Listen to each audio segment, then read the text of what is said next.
Papo com Del. E no episódio de hoje, estamos recebendo aqui um convidado super especial. Adeilton Silva, mestre Adeilton. Meu primo de sangue, né? E eu tenho muito orgulho disso, mas ele está vindo aqui hoje, não é por nepotismo não, é porque ele realiza um trabalho já de mais de 30 anos como mestre de bateria, uma pessoa que dedica a sua vida ao samba e ao carnaval. Seja muito bem-vindo, meu primo. Estou muito feliz que você tenha aceitado esse convite. Já estava querendo trazer você aqui há um tempão. Como é que você tá, cara? Bem, sempre bem. Falar em carnaval é sempre bom. Para mim é a minha cachaça, né, cara?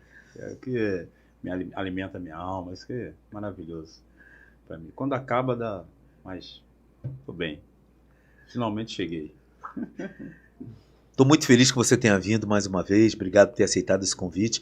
E como eu conheço a tua história, né? Sei como tudo começou, porque nós tivemos a nossa infância ali próxima, né? Isso. Casa uma do lado da outra. Nossa, então eu sei que as influências dele começaram através da minha tia, né? Que é a mãe dele, minha tia Lúcia, que eu quero mandar um grande beijo para ela, né? Que foi a pessoa que influenciou, né? Você, eu acredito que tenha sido uma das tuas principais influências por conta de, primeiro, fazer parte, né? Ser passista da Acadêmicos do Cubango, né? Isso. O pai do mestre Adeilton, meu tio, ele era guarda municipal, ele era segurança da casa do Moreira Franco, era segurança do Moreira Franco, que era prefeito de Niterói.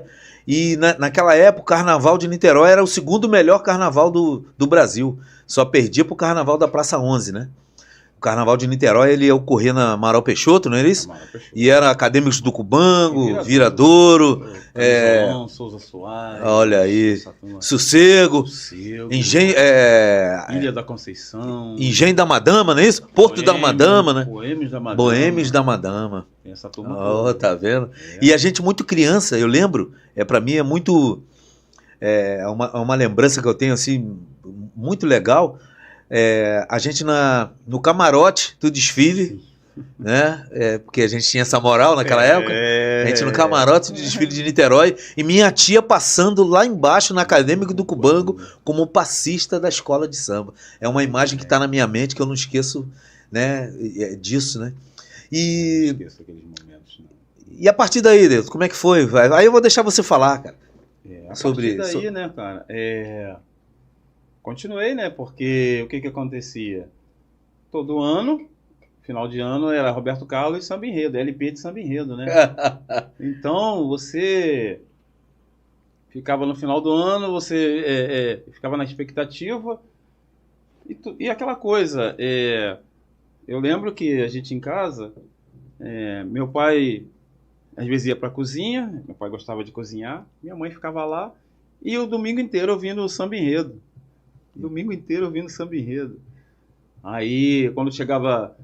meu pai não ia muito a ensaios, mas nós íamos. Minha mãe pegava eu e minha irmã. Meu irmão não ia muito, não ia. Mas ia eu e minha irmã para os ensaios do Cubango, que era já teve ensaio no Fonsequinha e no Fluminense. Eu lembro dessa época aí.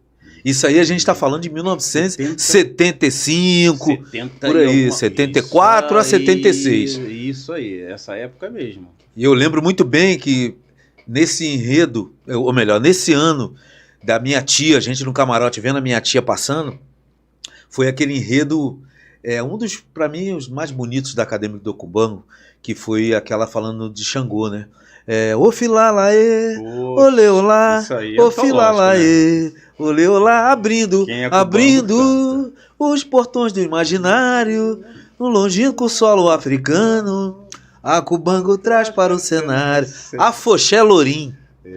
Afoxé, tema original. E aí vai, coisa linda esse samba. É lindo. Quem é Cubango, quem é Niterói, conhece o Carnaval de Niterói, não tem jeito. Não esse samba, para mim, eu acho que é um dos mais emblemáticos daquela época. Eu amo esse samba de coração. Foi reeditado agora há pouco tempo, né? Sim. A Cubango voltou a desfilar com esse samba, né? Que é um grande sucesso, né? Conta a história Maravilhoso. O samba, assim, eu não tenho profundidade no enredo, Mas o samba é uma coisa linda. Foi, assim, os caras achou alguma coisa ali que os caras... Um momento de grande inspiração, né, Deus? Com certeza. Aquelas coisas que você... Inexplicável, que o cara consegue fazer aquilo ali e emplacou mesmo. E você falando dessa questão de ouvir aos domingos o disco do samba, eu gostaria de pontuar isso daí para a moçada mais jovem, que antigamente a gente aguardava ansiosamente o lançamento, né, dos discos com os sambas enredos das escolas de samba do grupo, que na época não era o grupo especial, era o grupo A. Isso, depois tinha A1, depois foi mudando até chegou o grupo especial. Mas era isso, a gente aguardava. E aquilo ali era uma alegria muito grande, né? Porque realmente, não quero falar de nada, de mal de ninguém, mas os sambas antigamente eram verdadeiras obras de arte, né? Principalmente por conta dos compositores daquela época, Davi Corrêa. Pô, a gente tinha gente de muito peso, né? E as aulas de compositores eram mais fechadas, né? Você não tinha muita gente de fora vindo fazer samba. Normalmente era compositor da escola. Isso era muito interessante. Sim. Hoje até algumas escolas fecham a ala de compositores. Mas a tal do... Como é que é? Escritório, né, do samba hoje em dia, né, que encomendam sambas, né? Isso. Exatamente. Aí já praticamente isso vai... Não é igual a... Eu estava ouvindo, esse ano, um determinado compositor aí, campeão de vários sambas, ele falando que o prêmio para quem ganha um samba no grupo especial é de aproximadamente 500 a 550 mil reais. Isso. E que eles investem de 120 a 150 mil. Então é um jogo alto, né? É um jogo alto para quem... Aquele compositorzinho que eu falo, não diminuindo, mas aquele mais humilde, que vai lá, roda o seu panfletozinho e tal, distribui para cada um, aí só a família que vai apoiar o samba dele. Ele tá lá na escola até hoje, mas ele sabe disso. Sabe que não vai para as cabeças.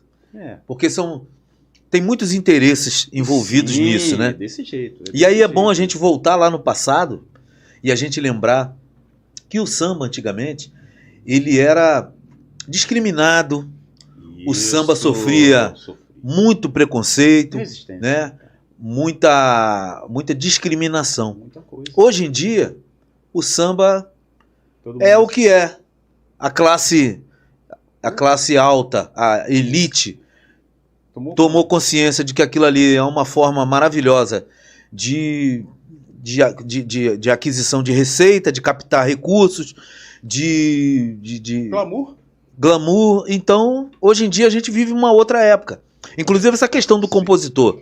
Porque a gente sabe que o cara que hoje em dia ele tem as parcerias de samba, a gente sabe que o cara bota samba no Salgueiro, no Império, na Portela, na União. O cara bota samba, sai botando samba em tudo que é lugar. Virou uma empresa, né, cara? E se você quiser entrar, você é só colaborar com uma parte financeira que o seu nome entra ali naquela parceria, né?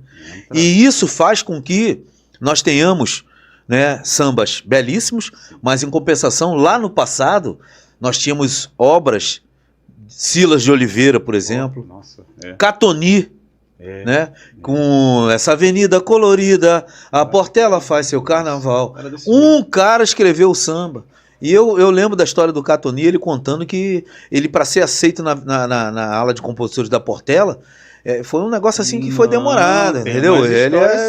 Os caras olhavam de cara feia mesmo, não deixava chegar, era mais ou menos assim. Desse jeito, para entrar, não, qualquer um entrava, não entrava para cantar samba, não era desse jeito como é hoje, aperta a mão, conheceu, o meu amigo tá aqui, você se inscreve e acabou, você faz parte da aula de compositores.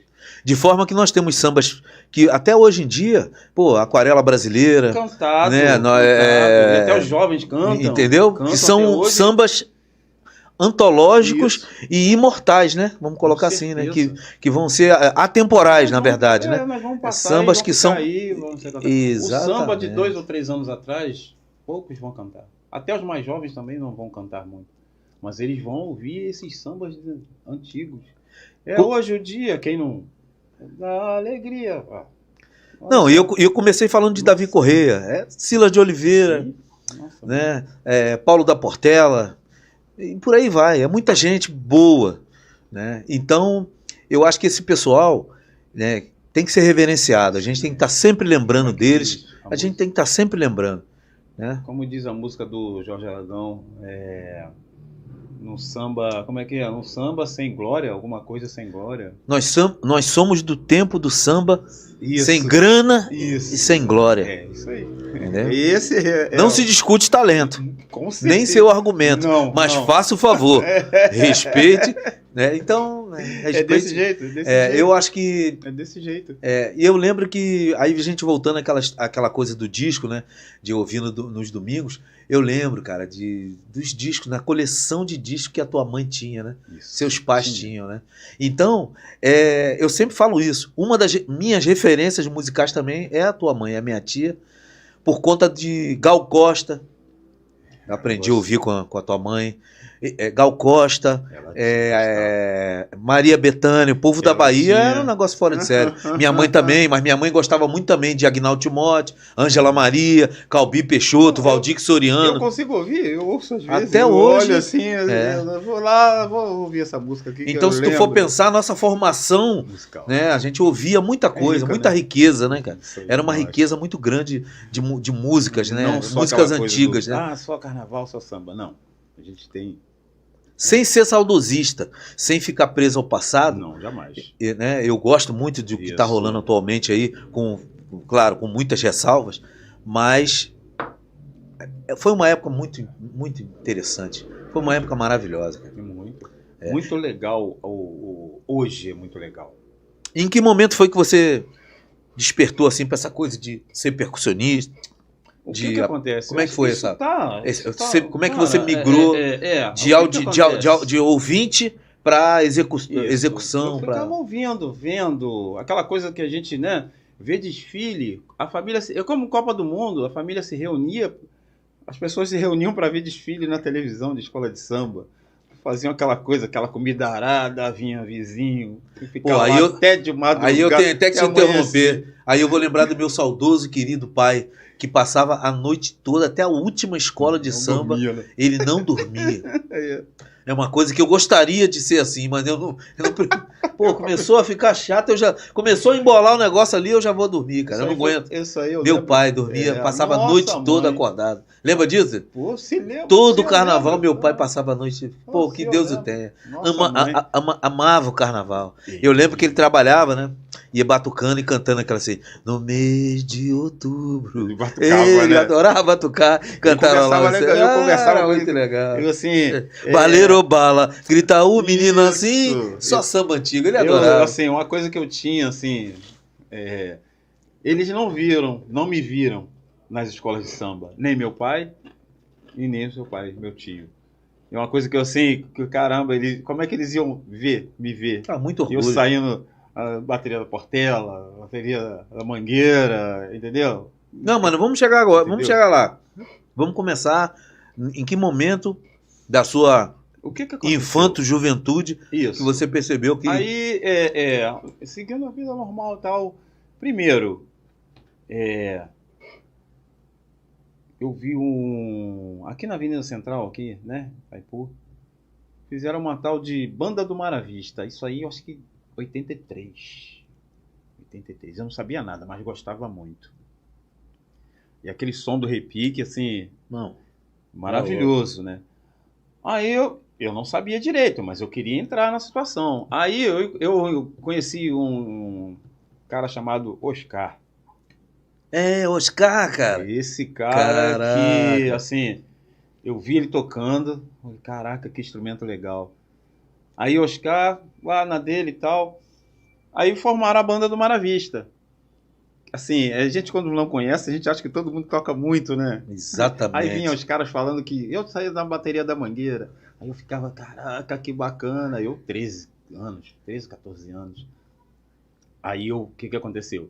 Eu entrei, não sabia tocar direito, e é o que a gente falava antigamente. Não sabe tocar nada, toca repique. Aí eu fui pro repique, né? Negócio de tu para, e vamos embora. Aí Oscar tocando, aí Oscar me passou algumas coisas. Eu ia para casa de Oscar, ele consertava os instrumentos lá, fazia a manutenção, eu ficava lá com ele falando como é que se faz e tal, aquela coisa toda. Sim, foi o cara que, para mim, muito respeito. Primeiro instrutor ali, né? Foi o primeiro. Primeiro professor. Foi o primeiro mesmo. Eu encontro ele, eu falo hoje, ele é meio doidão, né? Mas... Pô, acho que é uma grande figura, né? Figuraça da época. E era o cara na Avenida Central. Oscar, era o cara que olha só. Percursor da situação. Tem muito tempo que eu não vejo. Rapaz, ele era o cara. Aí foi quando eu iniciei. Aí, de repente, eu tava lá tocando. Aí eu ouvi falar no tal de Unidos do Cafubá. Eles estavam, assim, em outro patamar, quando eles vieram se apresentar na Avenida Central. Já tinha o Carnaval da Avenida Central. Já tinha o Carnaval da Avenida Central. Quando eles apareceram com aquela bateria, aí nós ficamos assim, que isso, é outro mundo? Tem gente... Bem arrumadinho, é isso? Arrumadinho de ritmo. É mesmo. Impressionante. A gente não tocava nada. Frente a eles, sumimos. Certo. Outro patamar. E era uma escola de samba, pequena, no Carnaval de Niterói.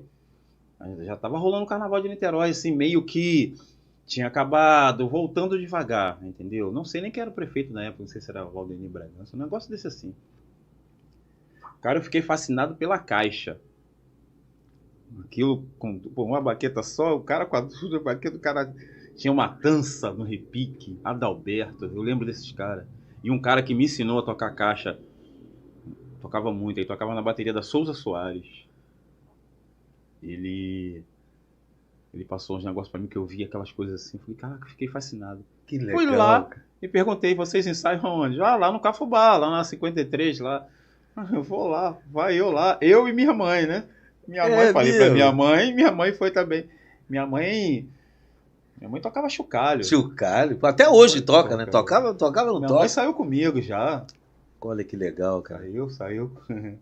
Eu acho que assim, ela ia lá e ela participava também. Minha mãe, era o mundo dela, eu acho que era o DNA mesmo. Minha mãe participava da coisa de costura, com as meninas lá, porque essas escolas assim, é muito legal você... Porque cresce, né? Cresce e aí você perde um pouco. Mas é legal que você conhece a costureira, você conhece a menina que faz a comida, é todo mundo junto ali, e você sabe da luta que é. É uma coisa assim, como é que eu vou falar? Comunidade mesmo, parece uma coisa bem, quase que uma aldeia, alguma coisa assim. Então, foi aí que eu realmente, assim, dali que foi a minha partida. Entendi. Porque, na verdade, isso que você está falando para mim, para nós, né, isso que você está pontuando aí, é porque, na verdade, a escola de samba, ela é um gueto, ela é um terreiro, ela é um quilombo. Essa é a palavra que eu queria ter achado. A escola de samba é isso. É um quilombo, pô. É isso, é um lugar onde se preserva tradições, onde se compartilha saberes ancestrais, onde se compartilha musicalidade. E assim, é muito democrática a escola de samba. Cultura. Todo mundo se respeita, você respeita, como eu vi até o Milton Cunha, isso aí não são palavras minhas, é do Milton Cunha, onde você respeita. Os mais velhos são muito respeitados. Não igual na nossa sociedade, mas os mais velhos nas escolas de samba, os baluartes, né? Exatamente. Eles são, assim, acima de tudo, de todo mundo. Eles são acima de todo mundo. Até dos ritmistas, da passista. Os baluartes primeiro. Primeiro são eles. Os baluartes. Aí respeita muito as crianças. O futuro, ele respeita muito o futuro. E todo mundo se respeita. A passista também. Todo mundo. Ubuntu, né? Ubuntu isso, total. Isso aí. Mas a escola de samba é isso. E a escola de samba... Ou pelo menos começou assim. Não tem diferença. Era assim. Como é que é? Social. O rico vai. O rico também participa. O pobre tá ali junto. Eles estão sambando junto. Eles estão fazendo tudo junto. O homossexual tá ali. Vários gêneros. A escola de samba é isso. É muito, muito, muito isso. Muito isso. Congraçamento. Isso. Escola de samba senso de família, né? Aquela ideia, né? A escola de samba muito é interessante. Então, voltando a essa palavra aí, é um quilombo, pô.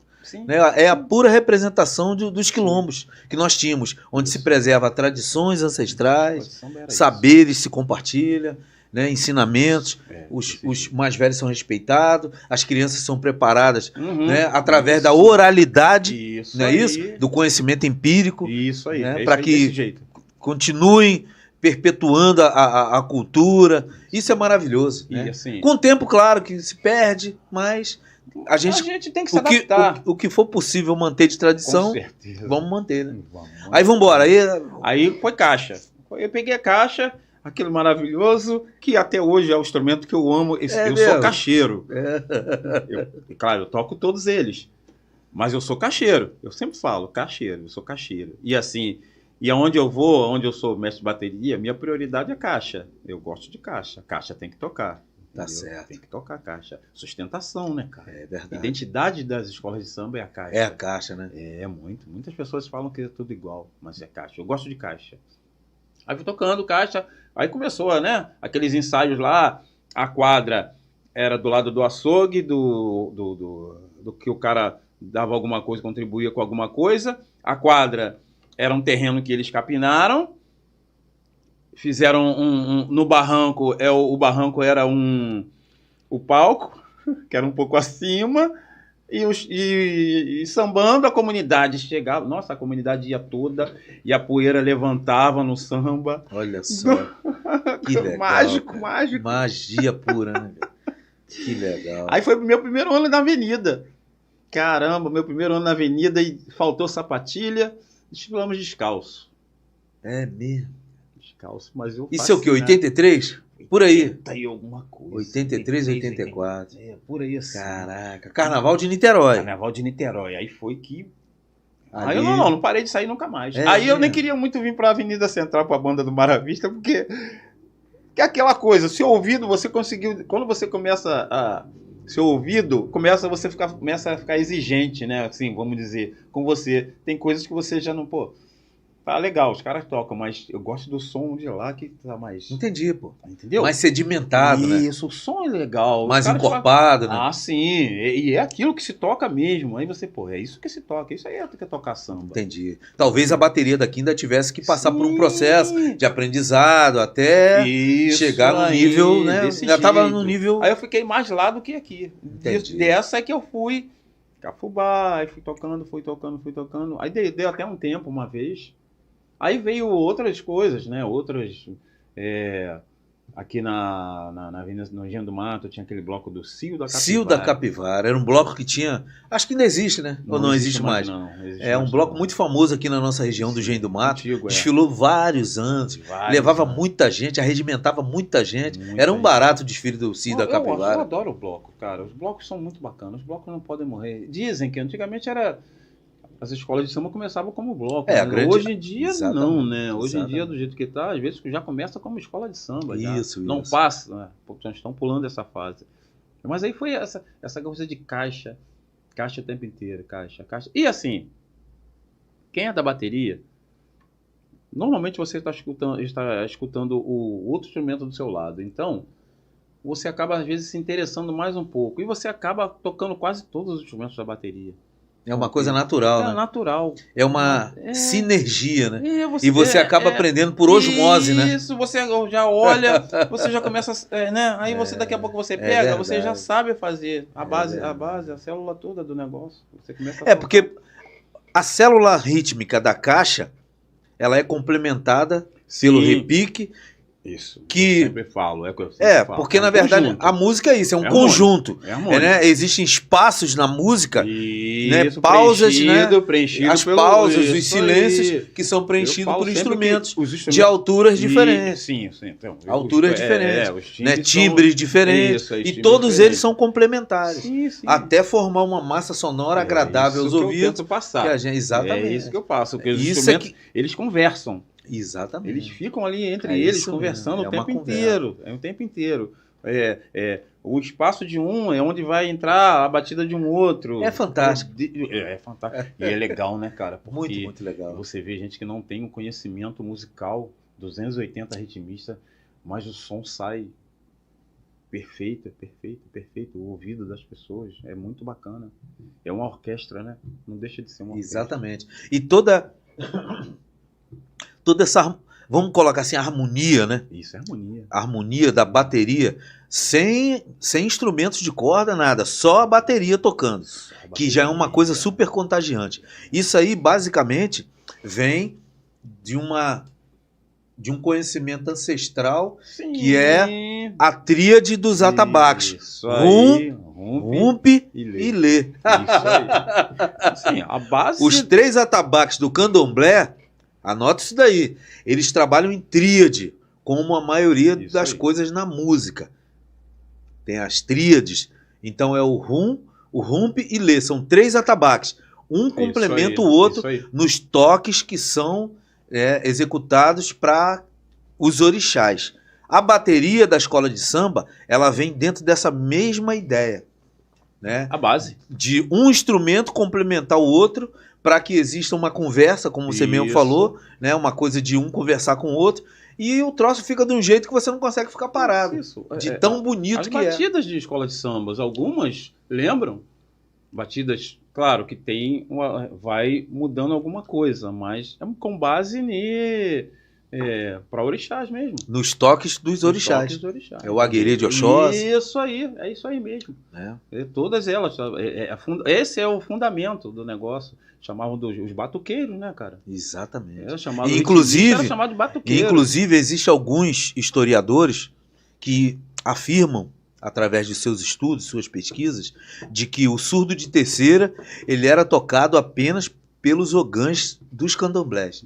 Só os ogãs que podiam ir lá pro surdo de terceira. Olha que bacana. Tem um cara muito interessante, fascinante, que é o professor Luiz Antônio Simas. Esse cara eu gosto sabe muito tudo de carnaval. Esse cara tem cada livro assim, para quem gosta, né? Eu acho que é estudioso, ele sabe tudo de carnaval. Isso aí mesmo. Inclusive foi contra o que foi falado aí, essa polêmica desse carnaval de 2025 do genial carnavalesco Paulo Barros, que de uma forma, eu acredito, muito infeliz mesmo, teceu comentários de forma pejorativa em relação a essa coisa maravilhosa que é as escolas de samba virem retratando, falando sobre a africanidade, sobre espiritualidade, sobre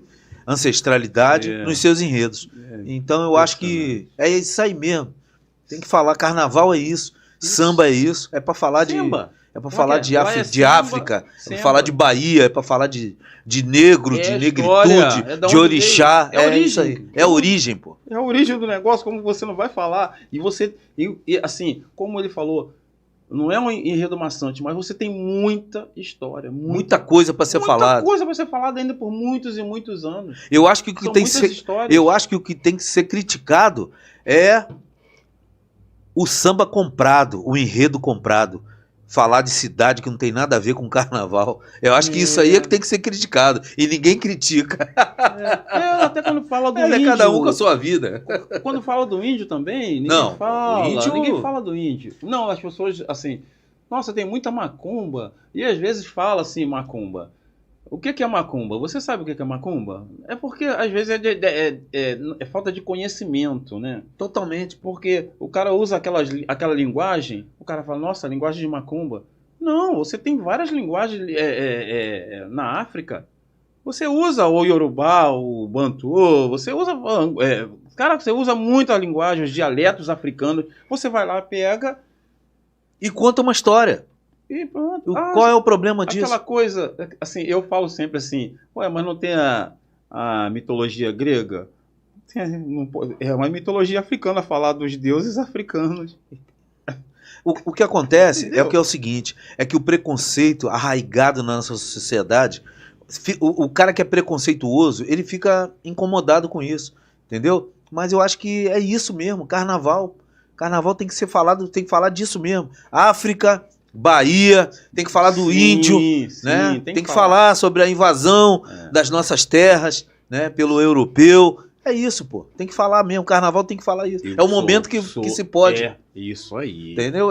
Tem que ter isso. E a partir do momento que um cara que é um formador de opinião vem a público tecer um comentário desse, acho que ele foi totalmente infeliz. Cara, assim, eu tava pensando, né? Eu penso, porque é negro, né, cara? É a África. É a África. E isso aí soou muito mal pra ele, porque ficou parecendo que ele tava recalcado. Ele, infelizmente, ou felizmente, não sei, com o trabalho que realizou esse ano, ficou em 8º lugar ou 7º? 7º ou 8º? Inclusive no Carnaval de 2026 está desempregado, porque já li aí, já estou sabendo, né, através de leitura, de que nenhuma escola, a partir do momento que ele se desligou da Vila Isabel, nenhuma escola teve interesse em contratá-lo para o Carnaval de 2026. Então, pô, eu acho que ele foi infeliz demais. E ele estava na Vila Isabel, que a Vila Isabel é do Morro dos Macacos. Vila Isabel é comunidade. Eu já saí na Vila Isabel e é comunidade forte, pô. Fortíssima. Negrada, maravilhosa, preto pra cacete. Sim. E um dos maiores sambas, ou o maior, Valeu Zumbi, o Grito Forte dos Palmares. Olha, Vila Isabel, pô. Então, eu acho que ele... Pô, ele foi assim um pouco feliz, mas assim... É o direito dele falar o que ele acha. Sim. Mas naquele momento ele está no lugar que a africanidade aflora. Pô, tá aflorado, cara. E outra coisa, tem mais uma coisa que eu gostaria de pontuar, que é o seguinte. Porra, a nossa religião, a nossa raça, a nossa etnia, pô, já é tão discriminada, já sofre tanto preconceito, né? Já é sublegada a papéis menores na nossa sociedade. Porra, aí vem um cara falar uma bobagem dessa. Né, cara? Ele não deveria ter falado sobre isso jamais. É nosso, cara. É nosso. Mas vamos voltar vamos falar de coisa boa. Aí em que momento, Adeilton, você passou a desfilar qual foi a primeira escola lá do Rio? Qual foi o teu primeiro desfile na Praça Rosa, lá na Apoteose? Foi. Tu lembra disso? Viradouro? Eu tava saindo. E assim, o sonho da Sapucaí, né, cara? Sapucaí. O cara que é de escola de samba, o sonho dele é passar ali naquele... Tá certo. Como vou falar? Aquilo ali é a passarela do samba. É a passarela. Aquilo ali é o máximo, né? Até verdade. Gente de outros estados, que eu já até conversei. O cara... Nós somos privilegiados aqui no Rio de estar na Marquês de Sapucaí. Não tem São Paulo, claro, cada um com seu, né, sua cultura, mas Marquês de Sapucaí é como se fosse, jogar no Maracanã. Pô. É isso, pô. Porque o samba nasceu na Bahia, mas foi no Rio de Janeiro que o samba tomou essa forma. O samba nasceu na Bahia. Que tem hoje. Com certeza. Mas foi no Rio que tinha Seata. Muita gente não sabe disso. Que veio da Bahia. Entendeu? Veio da Bahia. Aí, meu sonho era aquilo ali, Marquês de Sapucaí. Aí, na época, eu estava, como é que no quartel, né? Aí eu passei ali nas barcas, tinha uma faixa da Unidos do Viradouro, falando assim, convocando, né? Você que quer desfilar na Marquês de Sapucaí, venha, alguma coisa assim. Isso foi em 90. Eu falei, opa, é oportunidade. Olha, cara. Fui lá no Barreto. Não, e deixa eu fazer abrir um parênteses. Antigamente, não tinha esse negócio de Uber, não, de Uber Moto.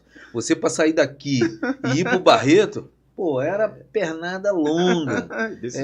As condições de transporte público antigamente eram muito piores do que são hoje. E olha que hoje ainda tá muito ruim. Mas naquela época ainda era, você não tem ideia de como é que era ruim. Mas vamos lá. Aí, fui lá ver, né, como é que era, né? Como cheguei lá, olhando, primeiro, como sempre eu faço quando eu vou em qualquer bloco, escola de samba. Primeiro observar como é o funcionamento, quem é quem que você deve chegar. Aí eu fiquei olhando e tal. Fui lá, cheguei num coroa chamado Ailton.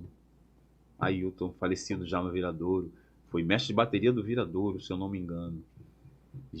No tempo de Niterói. Né? Aquele bigodão. Né? E assim...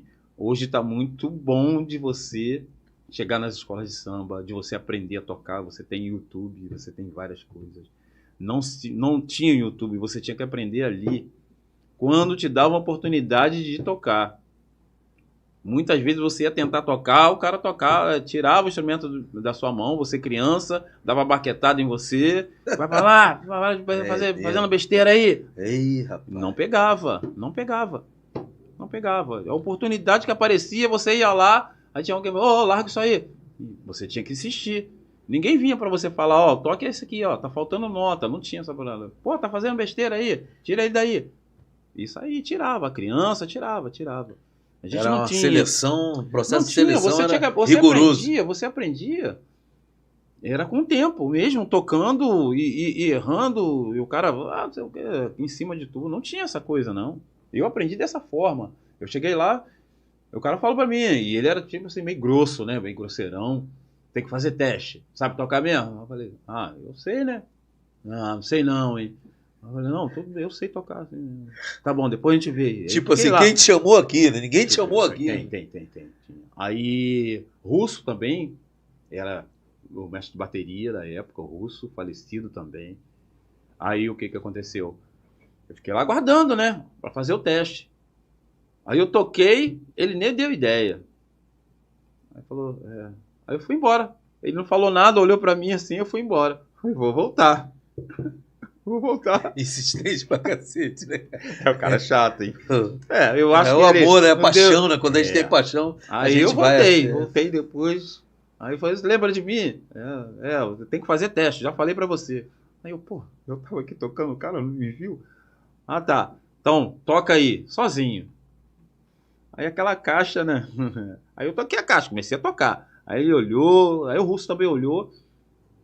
Tinha um mestre Perdido. Mestre Perdido era diretor lá. Perdido, Birinha, Zezé. Isso aí em 90. Caraca, a Viradouro era assim. Eu vou te falar. A Viradouro parecia, como eu falei do Cafubá, pequena. Todo mundo se conhecia. Você falava com todo mundo, com as baianas todas, com as passistas, com os diretores, todo mundo ali junto, muito. Mas o crescimento acontece. Isso aí não tem jeito. Aí o que aconteceu? Aí ele balançou a cabeça assim, e eu tocando aquela caixa que eu achava que tava bacana. Aí ele falou, tá bom. Aí tá. E aí vai passar, vou ver aí. Vem no próximo. Eu falei, poxa vida. já não tá tão ruim, já vi próximo sábado, tipo assim. Aí no meio de semana. Ah, sim. Aí foi, aí ele chamou, eu acho que acho que era a esposa na Ponto de Perdido na época, eu acho que ela que fazia a ficha. Aí fiz a ficha, aí, né, marquei de Sapucaí, aquilo... então já foi. Aí eu falei, já foi, passei. Fiz a ficha e vambora, ensaio. Nessa época, nossa, era muita ralação. Era Viradouro, assim, divulgando a escola, porque as pessoas não sabiam que a Viradouro estava desfilando no Rio. Muita gente não sabia. Então, e ela foi para Sapucaí, pro grupo, né, que hoje é Série Ouro, né? Grupo B. Isso aí. Grupo B, pô. Aí o que acontece? O que acontecia? Eles começaram a divulgar a escola de samba em Niterói. Aí eu tocava na praia de Charita quase todo domingo. Ia tocar em Charitas, tocava na praça não sei aonde, tocava não sei aonde, mas muitas saídas, divulgando a escola o tempo inteiro. Foi quase o ano inteiro o Viradouro fazendo isso. Agora, Charitas era todo domingo, tocando em Charitas. Vários, assim... Saída de praia, é isso? No final da tarde ali? De manhã. Nossa, de manhã. E aí ficava cheio? Cheio. Mas o pessoal que tava passando, isso? Ia passando, isso aí. Aí ia tocar em clube não sei aonde, tocava em praça. Nossa, saída direto. Porque, assim, as pessoas não tinham noção do que era Viradouro naquela época. Olha só. Hoje é o glamour. Olha só. Mas não era isso. Não era isso. Tá? Aí o que aconteceu? Chegou o grande dia, foi, assim, mágico. Eu consegui estourar minha caixa. De tanta empolgação. Experiência. Foi frustrante, assim. Caraca. Legal o começo, mas depois da metade pra lá, minha caixa tava estourada. Caraca. Frustrante, né? Mas eu tocando, eu não tava nem aí. Foi maravilhoso. Foi maravilhoso. E, assim, tava cotada pra ser campeã, né? Já tava essa situação que tem hoje, né? Falavam que quem ia subir ia ser Viradouro e Grande Rio. Grande Rio, na época, também não era lá essas coisas, era o mesmo patamar de Viradouro. Não era conhecida. Talvez não tivesse o aporte financeiro Sim, mas já que tinha, tem hoje. não, né? mas Viradouro já tinha, já o Monassa já estava lá no Ah, já Viradouro, estava, né? entendeu? Eles precisam, assim, a galera do bicho tinha que ter alguém de Niterói lá, Sim, claro. entendeu? Verdade. E tinha o galera de Caxias, né, que o bicheiro também. Certo. Aí, agora eu não sabia quem ficava em primeiro e quem ficava em segundo. Aí eu lembro que a gente estava passando lá de roupa, com a peça para ir desfilar ainda. Aí a gente passando lá e tal, olhando os carros assim, aí veio o cara lá da Grande Rio falando, e aí, esse aí é o bloco melhorado de Niterói, né? Ih, caraca. Eu olhei pra cara Aquela dele. rivalidade. O cara chamou de bloco melhorado de Niterói, aí tava eu mais uns 3 assim, aí ficamos quietos, né? Fazer o quê? Não, não tem o que fazer, né? A gente tinha aquela coisa de Rio de Janeiro, pô. Não, claro, Rio de Janeiro eu tem sei que ficar. disso. E assim, os caras não deixavam nem a gente passar perto. Porque tem essa coisa da segurança dos carros alegóricos. Eles são isolados. Certo. Eles não deixam você chegar muito perto. É verdade. Porque tem aquela coisa que falam do incêndio, né? Como aconteceu com o Viradouro naquela época, que até algumas pessoas falam que o incêndio foi o carro da Criminoso. Foi criminoso, porque o Viradouro estava cotada para ser campeã, aquela coisa toda. Aí o que aconteceu? O que aconteceu? O Viradouro ficou em primeiro e Grande Rio ficou em segundo. O samba do Viradouro foi Vale o que tá escrito. Eu acredito, eu acredito. Assinado o Viradouro, só vale o escrito. Muito legal o samba. Então, o primeiro carnaval seu já foi campeão. Campeão. Pô, caraca, pé quente. Aí, que legal, cara. Maravilhoso, maravilhoso. Aí o segundo você já foi. Já chega cheio de marra, né? Sim, desci. Você tira Agora onda, eu sou né? profissional, pô. Você tira onda. Cara, que legal. Caixa bem mais ou menos. A caixa embaixo, tocando caixa embaixo. Mas o que me fascinava era essas caixas em cima. E qual é a diferença? A caixa em cima, o que acontece? A caixa em cima, entendeu? A caixa em cima, você. Eu, na minha visão, é mais swingada. Você consegue mais swing, tanto é que a gente toca o tal do partido alto, né? Ah, é, né? Porque você, quando toca o pandeiro. Com certeza. Entendeu? A gente toca partido alto em cima. Embaixo dá pra tocar o partido alto. Mas embaixo, minha visão, tô falando da minha visão. A gente normalmente toca uma caixa reta, né? Que a gente chama aquela de 1 por 1.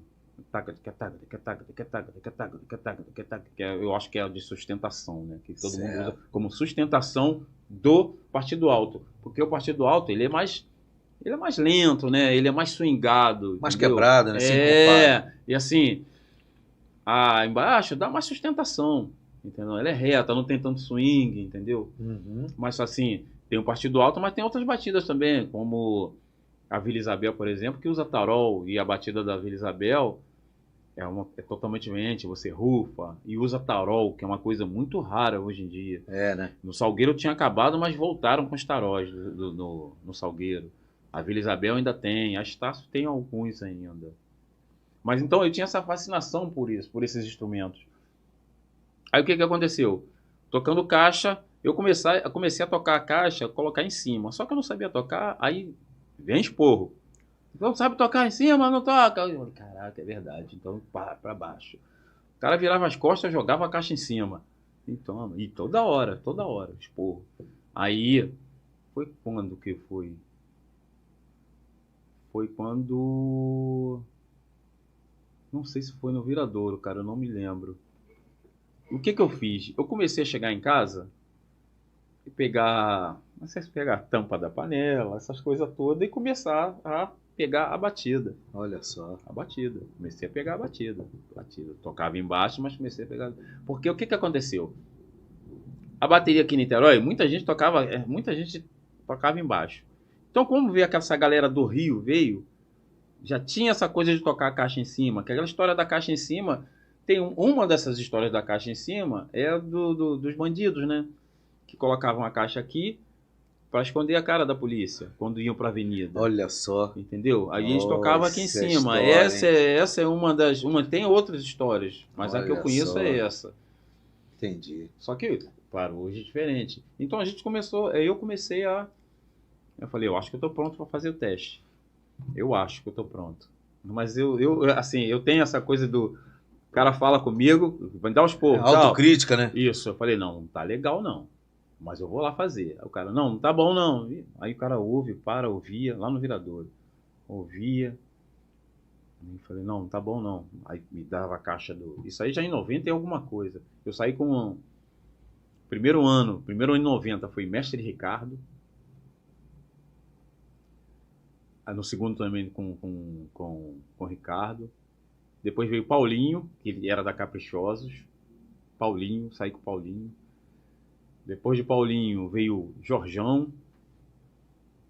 E Paulinho foi junto com o mestre Marçal, mas não, eu acho que, se eu não me lembro, não deu certo. Teve muita confusão entre eles ali.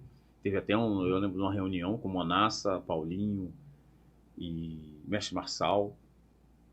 Em que Marçal, né, se exaltou, aquela coisa toda, junto com os ritmistas. Foi um negócio meio chato pra caramba. Aí Marçal saiu, o mestre Marçal já tinha o nome do cara. O cara já tinha, entendeu? Um grande percussionista, considerado aí. Sim. Aí ele saiu, eu saí com o Paulinho, depois saí com o Jorjão. Pra mim, Jorjão, fanzaço, que eu gostava da afinação dele, o jeito que ele comandava. E depois veio Cissa, né? Cissa eu saí algumas vezes, aí eu saí bastante, que é um cara muito legal. Né? Tem uma didática muito interessante. Muito legal. É pessoa mesmo, né? Isso. É um cara que consegue trazer a galera para o time dele, né? Sim. Ele assim, não tem como, assim, ele é muito... Tem gente que ainda não tem aquela coisa, mas ele é muito bom de conversar. Esses caras são muito bons de trocar bom de ideia, onda, né? De trocar tem ideia. Que ser, né? Acho que dentro da escola de samba, dentro daquela ideia da premissa do respeito, né? Sim. Então acho que todo mundo trata todo mundo como irmão, né? Como igual, né? Tem um respeito. É aquela coisa, né? Chegamos, os mais novos não tem... Não sei o que quem... Acho que não passou essa base para eles, não sei de onde eles vieram. Mas é diferente os mais novos. Os mais novos são mais difíceis. Entendeu? São mais difíceis. E assim, um assunto assim meio fora, a gente que é mais velho, para sair em bateria de escola de samba, a gente vai perdendo um pouco do espaço. A gente está perdendo um pouco de espaço às pessoas mais antigas na bateria. Não sei se é o que as baterias estão fazendo hoje. Certo. Porque é muita variação de batida. É muita variação. E assim, a gente mais velha é mais difícil de pegar. Tá legal, eu aceito o argumento. Mas não me altera samba tanto assim. mas é. Os caras estão querendo dar cambalhota, pô. Rapaz, os caras vêm com umas coisas, vou te falar. E assim, e essa galera vai saindo, vai indo pra apoio de bateria, eles vão tirando assim na boa, vão tirando. Entendi. E vão vindo os mais novos, realmente. Eu não tenho nada contra os mais novos, mas de respeito de quem foi chegar onde a gente chegou, né, cara? Também acho isso. Quantas escolas você já saiu, assim? Ou melhor, em quais você já desfilou? Porque você começou na Viradouro, mas já teve na Mocidade. Pô, Viradouro aí, aquela coisa que eu tenho, né, de caixa. Aí, caixa, aquela coisa do Viradouro, tocar a caixa embaixo. Aí eu já estava dominando, aí já dominava um pouco a caixa em cima, né? Aí eu já comecei a ver, caraca, tem Mangueira, tem Mocidade, tem União da Ilha, Império Serrano, Portela. Essas batidas de caixa são diferentes. O pessoal sempre falava isso. Eu tinha um fascínio, né? Eu falei, caramba, eu tenho que saber isso aí. Olha só. Eu tenho que saber. Faz parte da formação, né? Isso, do mestre, né? Isso aí. Entendi. Eu tenho essa visão. Eu falei, caramba. Por exemplo, eu acho que para ser diretor de bateria, não só mestre, tem que tocar todos, que você não seja especialista em todos. Assim, aquele cara de todos. Exímio. Não, você não precisa ser, mas você tem que saber tocar.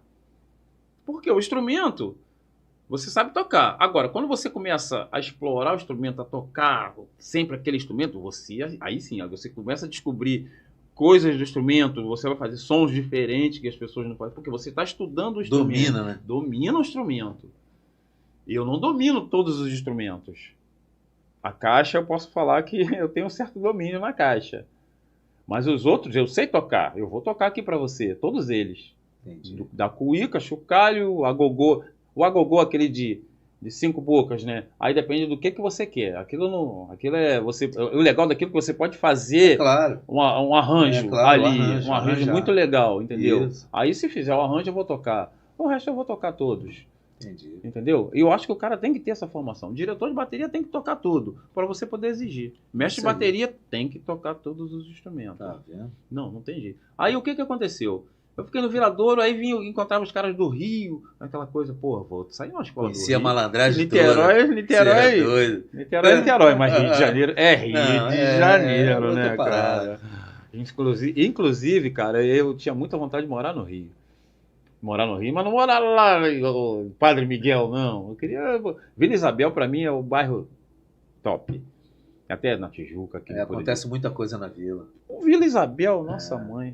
Os pagodes lá. O quê? A gente recebeu um cara aqui chamado Denilson da Vila.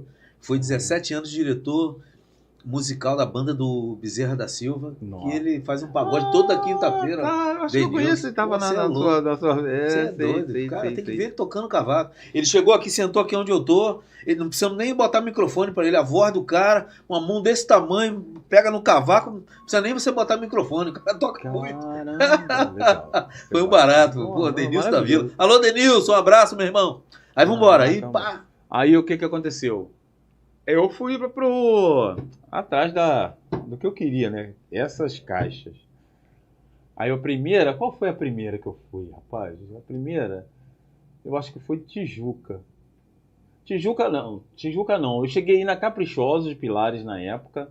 Caraca, daqui pra Pilares é uma pernada. O quê? É o tal do bonde, né? Caraca. Você vai conhecendo gente, aí os caras vão te convidando. Olha que legal. Aí eu fui lá na Caprichosos, aí o bonde era eu. Quem mais? O Wendel tava. Quem mais? Tinha o maluco lá, o Renato, que toca na Vila. Tinha o... Ai, meu Deus, como é o nome dele? Que ele não tá nem morando no Rio mais, que era da Portela. Tinha outro maluco lá, que também era da Portela. Tinha essa galera toda. Aí fomos lá, mas só que não deu pra sair, né? Porque nós fomos lá ensaiar. Caprichosos é uma escola que hoje em dia é muito complicada, por causa dos problemas internos. Ela está lá na série... Não sei, a série D. Eu acho série E. Está muito lá embaixo. Vem descendo.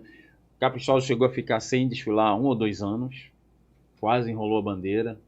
E voltou. Mas ela tem... Não é mais a mesma coisa mais, né? Aí fomos lá, mas aí o que aconteceu?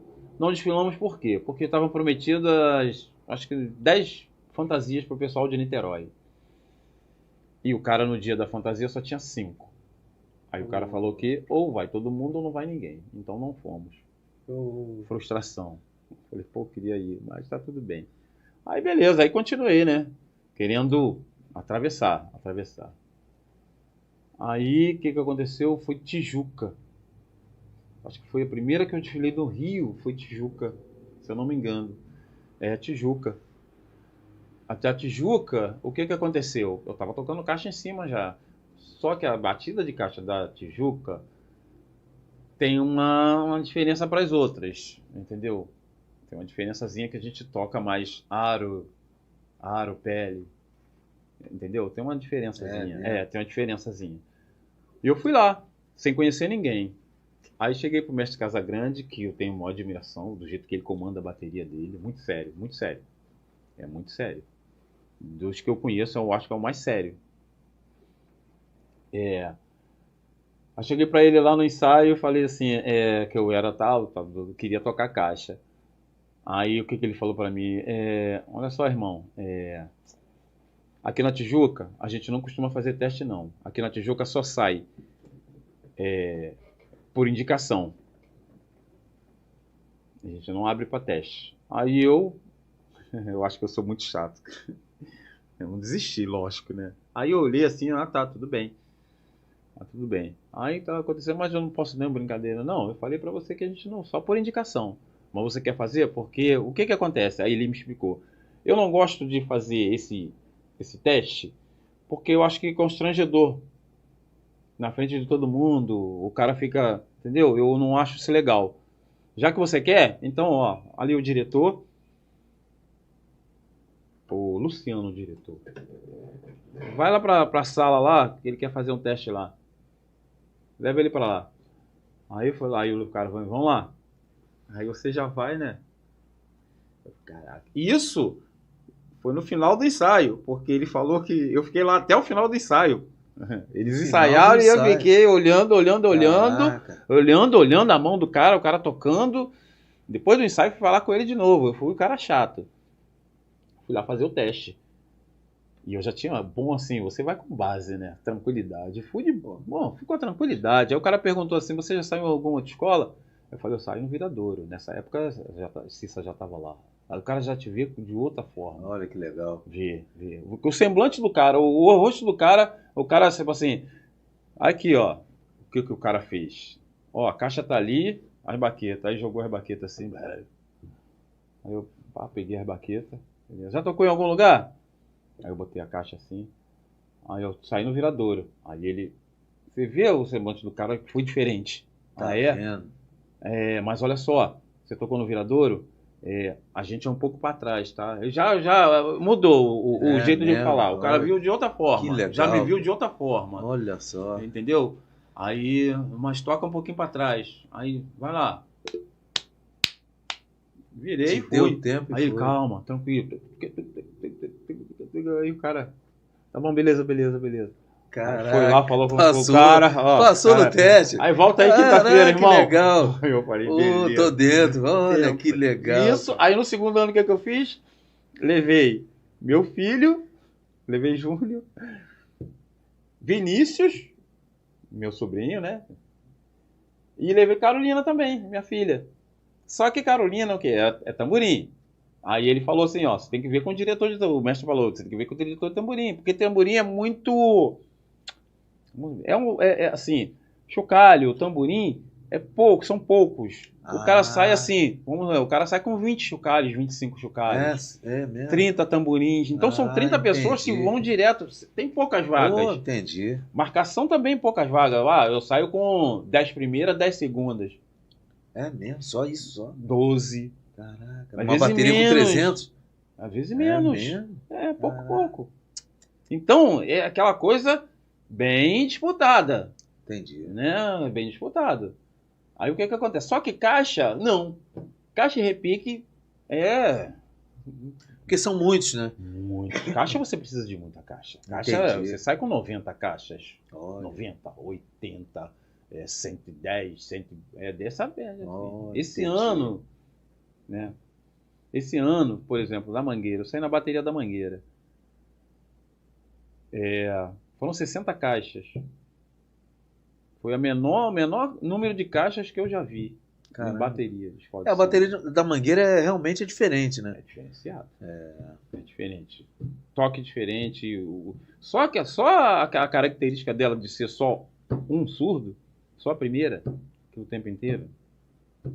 E eles chamam de terceira, eles chamam de surdo-mó, que é aquele surdo menorzinho, com a baqueta de madeira que eles tocam. É mesmo, couro, baqueta de madeira. E ele não é tão apertado, ele é um pouco bem grave mesmo. Olha, pra que fazer interessante. mesmo. A caixa é bem grave. Você toca na caixa, se você acha que a caixa tá frouxa, tá desafinada. Tá vendo? E na verdade não, ela não está desafinada, tá afinada pra bateria da Mangueira, pra batida. Porque é aquela coisa, né?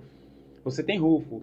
Se você botar a caixa muito esticada, né? Muito igual a galera gosta de tocar em cima, aquela caixa bem aguda mesmo, o rufo, né? Ele não vai sair, ele sai totalmente, isso, e rufa pouco, né? Ele sai totalmente diferente de uma caixa mais frouxa. Totalmente diferente. Entendi. E as caixas elas são 14, né? Todas elas são 14. São aqueles caixão mesmo, que eles não chamam nem de caixa, eles chamam de tarol. São os taróis, né? Aquelas coisas grandes, né? São grandes. Aí, o que acontece? Essa caixa, até é difícil um pouco de você andar com ela, o jeito de encaixar, né? De encaixar. Na passada, né? Na passada. Tocar andando é diferente de tocar parado. Não, claro. É muito diferente. A dinâmica da parada. Isso, exatamente. É diferente pra caramba. Tem bateria que por isso a importância do ensaio na rua, né? Isso aí. Ensaio andando é fundamental, cara. Fundamental. Aí o que aconteceu? Eu fui pra Tijuca, saí na Tijuca, levei todo mundo. Carol não continuou, mas eles continuaram. Aí depois eu levei um amigo, Gilberto, para tocar a terceira. E chamei outras pessoas para ir. Assim, eu vejo, eu não vou levar assim para, pô, que eu não vou levar para passar constrangimento. Eu vou levar porque se eu ver tocando, Vê que tem condições, tem condições de ir. Tá, eu tenho esse como claro, minhas baterias, claro. eu tenho isso. Claro. Porque se estiver tocando bem, eu vou falar, tá legal. Se não estiver tocando, eu vou falar. Eu vou falar, ó, não tá legal não, você tem que dar uma melhorada aqui. Tá, você tem que saber falar também para você não... Claro, claro. Né? Mas assim, você tem que ser sincero. Você não pode chegar para a pessoa e falar, pô, tá legal, só para agradar a pessoa. Aí chega lá na frente, a pessoa se frustra ou passa por uma situação chata de que... Entendi. Entendeu? Claro. Eu vejo dessa forma. Ninguém merece. Né? Não, ninguém merece. Eu sou completamente contra isso. Aí Tijuca, da Tijuca, eu fui lá no Salgueiro algumas vezes, mas o que acontece? Aí o cara falou o quê? Ó, essas baterias são complicadas, porque a maioria são quase fechadas, cara. Eu sei disso. É o pessoal da comunidade, pô, que é a base da bateria. Isso, tradicionalíssimo. Pô, você não é da comunidade, fica ruim de entrar às vezes, né? Consegue, mas Sim, consegue, mas você passa... O cara não vai deixar de dar uma oportunidade pro cara da comunidade pra dar pra você, que é um cara desse jeito. Estranho no ninho, né? É desse jeito. É isso mesmo. É desse jeito. Você mora longe, você não tá no dia a dia ali da comunidade. Exatamente. Não, é muito difícil. Pô, e era mais difícil. Às vezes tem que estar lá na quarta-feira, na quinta, no sábado de manhã, domingo à tarde, e os caras respiram aquilo e moram perto. Cara. Uma beija-flor ensaia, gente. Eu lembro muita coisa, né? Porque na época o Laíla ainda tava lá. Eu lembro que o cara, vamos sair lá. O cara era diretor lá e tal. Essas coisas da amizade. Aí o cara falou que a gente tinha que... Os ensaios do lado na época eram 3 vezes por semana. Aí. A gente tinha que ir 2 vezes pelo menos. É muita porque coisa. o Laíla era muito exigente. O que fala desse cara... O cara é um monstro, né? Do samba, de conhecimento. Mas ele é tipo quartel mesmo. O pessoal falava que quando o Laíla ia falar, você ouvia os ventiladores da quadra. É mesmo, mó silêncio, né, cara? O cara era uma tinha que cantar. Referência, né? Tinha que cantar. Aí eu falei, pô, cara, Nilópolis, caraca, 2 vezes por semana. Não, Pernada é longa demais. Longa demais. Você é louco. Cara, eu vou pra... Nilópolis é Baixada Fluminense. Isso, mais longe que Padre Miguel. Pô, você é louco. Eu ia... Pô, quando eu saí na Mocidade, nossa mãe, é muito longe. É muito longe, cara. Tem que gostar. Os caras quando falam com você, eu moro em Niterói. Não, e você ia de ônibus, cara. Pô, ficar maluco. Na época eu morava em Niterói, cara, caraca, você é muito doido, você é Mocidade. Tá vendo? O cara essa parada aí. Me chamou até de Sangue Verde. Aí, Sangue Verde. Caraca, porque eu saía daqui. Não, é longe, é muito extremamente longe. E assim, você não pode perder o trem. O de 10h30. Se você perdeu o de 10h30, cara, é ônibus. E aí você tem que atravessar embaixo da estação, por baixo da estação. Tem que dormir na quadra, compadre. O quê? Tava na quadra? Mas você passa... Na porta da quadra. Mas você passa mal, cara. Você passa mal. Você tem que pegar um ônibus, torcer para passar. Você tem que ir lá para que passe, que vai para a Praça 15, alguma coisa ali, para depois você pegar alguma coisa para atravessar. Aí você atravessou, você está em casa. Mas nisso já é 1h da manhã, você tem que acordar de manhã. Boêmio não dorme. Não. Cansaço. E como é que foi a fundação? Porque, para quem não sabe, Mestre Adeilton é um baluarte aí da nossa querida região oceânica, Grêmio Recreativo Escola de Samba. É um dos fundadores, foi seu primeiro mestre de bateria. Como é que foi esse projeto aí? Rapaz, de criação, de fundação da região oceânica? Eu soube por boatos, né? Que iam fazer uma escola de samba. Aí as pessoas, mas não é nem bloco, mas já vai ser escola de samba? Tá bom. Isso aí não quer dizer nada. É exceção à regra, né? Aí tudo bem. Aí vão marcar uma reunião. Uma reunião? Foi uma reunião? Não, já ia ter um evento, um angu, alguma coisa assim. Aí, só que eu falei, pô, vou lá, né? Eu saio já da escola de samba, eu vou lá. Só que não tinha instrumento. Eu falei, como é que você... Já começou uma escola sem instrumentos de bateria? Não, a gente está vendo ainda, mas vamos fazer os eventos. E foram fazendo eventos, né? Eu não participei, eu não era ainda... Eu ia lá como, assim, visitar, participar aí, no domingo à tarde, eu ia lá no Angu, Aí tinha pagode, e a galera toda conhecida, tudo amigo tocando. Pô. Porque não tinha, como é que é? Grupo, Não tinha grupo, era uma roda de samba. Isso, uma roda de samba, todo quem chegava, Claro. tocava, cantava, maravilhoso isso. E tinha um angu, às vezes tinha um mocotó, alguma coisa assim. E nada de bateria, e passando o tempo. Aí já começaram a falar assim, ó, mestre de bateria já tem. Eu não tava nem aí, né? Eu não tava nem aí, o que meu negócio era tocar. Ia vir na época era Faísca, mestre Faísca. Eles conheciam ele, né? Ele e o Império Serrano, né? Mestre de bateria do Império Serrano, não sei se é esse. Aí, tudo bem. E nada do Faísca vir. Aí, evento Faísca vir. Aí eu acho que conseguiram comprar... O carvão tava molhado. Então... E aí, o que acontece? Eu tava indo. Não tinha instrumento. Aí eu acho que compraram alguns instrumentos. Compraram, tipo assim, meia dúzia de instrumentos. Não sei se era um surdo, 2 surdos, caixa. Não sei se eram uns 4 ou 5 instrumentos. Aí o que aconteceu? Vamos fazer um ensaio de bateria. Aí eu vou lá participar do ensaio de bateria, que eu quero sair na bateria. Cheguei lá e nada de... Aí chegando lá, eu achei que as pessoas, assim, sabiam tocar. Aí você chega lá, você olha e caramba, esforçado, né? Aí tinha um ou outro que tinha noção, que tocava, por exemplo. O Antônio já tocava um repique. Quem mais, cara? Por exemplo, Celoca já tocava uma caixa que eu falo, pra ocasião tava legal, entendeu? Essa galera toda.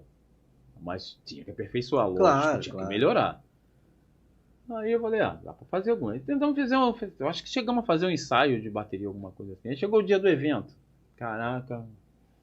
E você fica, sabe o quê? Eu querendo tocar todos os instrumentos ao mesmo tempo. Não dá. É isso mesmo. Aí tinha um amigo que era o Vaguinho, cara. Vaguinho. Nossa mãe, ele... Muito legal o esforço dele, cara. Ele não era de essa parada de samba, de carnaval, mas ele queria tocar tamborim. Eu lembro que ele falando que ele ficava... Como o tamborim é um instrumento muito agudo, né? Ele é alto. Ele incomoda. Ele ia pra dentro do carro dele, na casa dele, tinha a esposa dele lá, ele ia pra dentro do carro tocar Entendi. Ensaiar, né? O tamborim. É mó barato isso. E acabou tocando, quer dizer, tinha um potencial maior, mas aí cada um segue seu caminho, mas bacana. Aí conseguimos fazer o evento, cara. Um evento lá, eu me desdobrando, surdo, aí eu via que o negócio não estava muito legal, eu queria pegar a caixa, eu queria pegar o repique, eu queria fazer tudo ao mesmo tempo, para tentar fazer o negócio funcionar. Eu acho que era um surdo só. Eu acho que era um surdo só, não lembro direito. Aí beleza, fizemos o primeiro ensaio. O primeiro ensaio não, o primeiro evento. Aí teve outro evento, também com a bateria, mas aí eu acho que já tinha mais um instrumento. E começamos a fazer, só que eu coordenava mais ou menos o ensaio. Eu não era o mestre de bateria, nem diretor, nem nada, mas eu coordenava pelo pouco conhecimento que eu tinha. Eu não tinha tanto conhecimento. Pelo que eu conhecia, eu comecei a coordenar. Aí começou a dar problema com a vizinhança, né? Samba, você sabe como é que é, né? Começou a batucar, o cara gosta até de carnaval, mas perto da casa dele ele não gosta. Aqui na região tem isso, né? Na nossa região é complicado você fazer samba. E meia dúzia de instrumentos já faz um barulho. Muita coisa. Já faz um barulho bacana. Faz. Aí fomos lá para Piratininga, onde tinha o bar de um amigo lá do pai do Maurício, que eu esqueci o nome dele, cara. Ivan. Que ele ofereceu. E ele já teve um bloco. Aí começamos a ensaiar lá. Aí começamos a fazer, comecei a fazer as caídas. As caídas e as subidas da bateria. Caída e subida. Como é que faz? Só que tinha mais gente, uma galera já vindo na bateria. Aí tinha uma galera de lá de Piratininga também. Foi chegando gente. Foi chegando. E eu fui fazendo. Ó, caída de segunda, a de 3, e assim, assado, e tal. Aí me chamaram para ser o mestre de bateria. Eu não ia ser, eu caí ali, eu fui assim, o cara não veio e eu virei o mestre de bateria. Aí sim, aí começamos mesmo aquela coisa de, é assim que toca, é assim, é assado. Aí o que aconteceu? A gente ensaiava sempre lá em Piratininga. Aí o cara resolveu voltar com o bloco dele. A escola de samba, né? Virou escola de samba. Aí a gente não pôde mais ensaiar lá, né? É mesmo? Aí fomos ensaiar. Nós não tínhamos quadra, né? Eu acho que você lembra disso, não tinha quadra. A gente ensaiava em um lugar, numa quinta-feira, ensaiava em um lugar, na outra quinta-feira já era outro lugar para ensaiar. Ensaiando assim. E aí conseguimos fazer aqueles eventos lá num lugar chamado Oca do Benedito, não sei se você lembra. Pô, foi aí que eu cheguei. Aí eu chamei, minha mãe participava. Aí teve esse ano, quem tocava? Na época, quem tocava? A mãe dos meus filhos, Vinícius, acho que todo mundo daquela rua ali tocava. Caraca, todo mundo ali, quase todo mundo da rua, quem tocava ali? Silvio sabia tocar. Silvinho, o marido de Ana. Ana tocou tamborim, Patrícia tocou tamborim, Ana Paula não, Vinícius tocou, meu filho, Carol, Mariana não é muito pequena, aí o vizinho lá, quem tocou? A Juliana tocou tamborim, eu acho, se não me engano, Betão, aquele pessoal de São Antônio. Betão, sim. Eu acho que Linho, caramba, gente, muita gente ali. Que morava ali. Que são os pioneiros. E os meninos, os amigos os meninos que moravam lá, como é que é o nome dele lá? Filho de Sérgio. Que mora lá. Que mora lá, filho de Sérgio. Caraca, os meninos todos. A bateria, por exemplo, a frente da bateria do chocalho. É só molecada. Molecada. Na época eles tinham, sei lá, 12 anos, sei lá, alguma coisa assim. Entendeu? Aí até Vinícius hoje é diretor de bateria. Sim, cara. sim. E ele é mestre de bateria agora lá na região cênica. Isso é legal pra caramba. E ele merece, porque eu acho legal você pegar um garoto de sei lá, 10 anos, não sei quantos anos ele tinha, a memória. Mas ele começou a parada e hoje ele comanda a bateria. Muito legal, escola. Cara. Muito legal. Isso aí eu achei interessante. Maravilhoso. Há muito tempo que já merecia, mas antes tarde do que nunca, né? Não, eu achei muito legal o ensaio que eu tive agora nesse ano pro Carnaval de 2025, em que o Ginho, alô Ginho, um abraço, presidente nosso da região oceânica. Presidente. Leandro, Leandro Negão, né? Leandro Negão. Fez uma referência a você, né? A esse trabalho que você fez na escola, né? Durante muitos anos, inclusive que gerou como fruto o nosso mestre de bateria atual, que é o Vinícius, né? Que foi teu aluno, né? Teu cria, vamos botar assim. Pode ser. Então achei muito interessante isso. Eu não lembro disso, mas já me falaram até muito, que ele, assim, ele tava muito, e ele era fanático, ele gostava muito, você via que era... Não, alma de sambista. Aí ele tava tocando chocalho, mas aí aquelas coisas de criança, né? Aí eu falei, não sei se vai poder desfilar não, eu vou dar roupa para ele desfilar, aí acho que ele chorou no dia. Eu sei que aconteceu um negócio ali na bateria que até hoje eu não entendi o que aconteceu.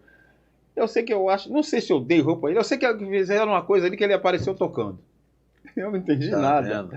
Aí o Bruno também. Vontade, cara. Né, cara? Pô, bacana. Porque a música ela é assim, né? Ela pega a gente pelo pé, né? O primeiro ano foi maravilhoso. E eu sempre vi isso no Vinícius, né? Sim. Essa coisa dele tá com você em todos os cantos, com o Juninho também. Juninho também gosta. Inclusive o Juninho eu vou trazer aqui, eu já falei pra ele, só questão de concatenar a agenda, ele vem aqui. Preciso trazer ele aqui, é uma questão de, que eu quero muito. Dança, né? Ele tem tem a dança. Vamos falar sobre isso aí, sobre essa carreira dele aí, de professor de dança, coreógrafo. E aí a região oceânica, então, rolou, e a partir daí você se afastou um pouco da região oceânica, outros caminhos. Sim. E e os projetos atuais, como é que estão os projetos atualmente aí, Deus? O que você tem feito? Como é que estão as coisas aí? Assim, o que acontece? Eu amo muito essa parada assim, mas eu no momento, cara, eu tô com esse bloco é legal. Eu tenho 2 blocos aí, que eu sou mestre de bateria. 2 não, né? Um que eu já estou há um bom tempo, que eu também tocava, aí o rapaz que estava lá, que era o mestre de bateria, o Papel, bacana, cara bom. Ele teve uns problemas lá e tal, aí ele não pôde. Aí eles vieram, falaram comigo que se eu poderia ficar lá. E eu tô lá até hoje, tô no bloco Chega por Cima que eu brinco no baixo. Ali onde tem. Lá ele. Desse jeito. Você é nome de bloco? Bloco é maravilhoso, né? Bloco, eu acho assim, esses nomes de bloco, eu acho que bloco tem que ser esses nomes assim, que você começa, tem dupla, né? Eu acho legal demais. Aí. Tô lá há 14 anos já. 14 anos já. Poxa, que legal. Assim, tentando ensinar a galera tá aprendendo. Onde é? Piratininga? Ali onde tem os bares ali. Ah, no Baixo Piratininga. Isso, Baixo Piratininga, por isso que é o nome, entendeu? Baixo Piratininga que chama ali. É um bom tempo já. Tem uma galera ali bacana. E assim, eu acho legal que a galera entende assim, o que eu quero fazer. Eu quero uma bateria, cara. Assim, a gente tem potencial para tocar bem, cara. Você pode se divertir tocando certo. Porque às vezes as pessoas têm muita ideia de que bloco é bagunça. Não pode ter essa ideia. Não, mas você chega para as pessoas, se você começa, vamos tocar assim, vamos tocar certinho, não sei o quê. Ah, mas isso aqui é bloco. Eles falam isso, eles falam que é bloco. Entendi. A ideia de que não precisa tocar certo. Não, tem que só fazer barulho. Mas não. Não, para mim não dá. Mas a ideia é completamente equivocada. E os que me conhecem, que tocam comigo, que gostam de tocar comigo, às vezes eu tô num bloco, aí vai lá, eu queria tocar contigo aí e tal, não sei o quê. Eles sabem disso, que eu sou assim. Eu falo sempre que eu quero a excelência. Claro. Eu quero tocar igual a escola de samba. Eu quero que o bloco tenha uma bateria igual uma bateria de escola de samba, não igual a qualquer bateção de lata. Eu não quero isso, não. E, assim, dá trabalho. E eu não vou desistir disso nunca. Não adianta eu não vou. É desse jeito. Tem que tocar. Eu sei quem toca. Eu conheço um por um. Eu sei quem toca e sei quem não toca. Quem tem mais dificuldade, quem não tem. Eu conheço o potencial de cada um ali que está tocando ali.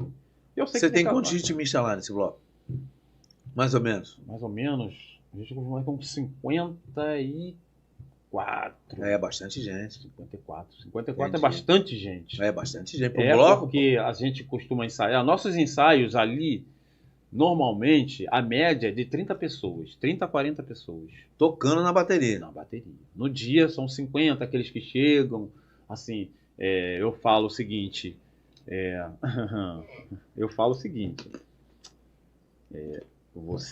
Ninguém é obrigado a ir em ensaio. Ensaio é chato, tem muita gente que acha chato. Você não é obrigado a ir em ensaio. O bloco está lá. Você sabe que o bloco vai sair. Você não é obrigado a ir em ensaio. Eu não vou ficar ligando o tempo inteiro. Não sou disso. Você sabe que tem um ensaio, você tem que ir no ensaio. Você indo no ensaio, o que o bloco te dá? Você te dá direito a você sair no bloco e a camisa. E de repente uma cervejinha, alguma coisa assim. Isso é que o bloco você tem esse direito. Você foi ensaio. Agora, quando você não vai a ensaio, você não tem que chegar e exigir uma camisa, como acontece. O quê? Rapaz, dia de dar camisa? Tem gente até que deixa de falar com você por causa da camisa. Negócio de maluco. Você não consegue entender isso. Carnaval tem todo ano, gente.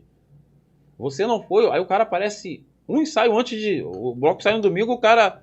Na segunda-feira antes do domingo, uma semana antes, o cara vai no ensaio. Aí chega no domingo, minha camisa.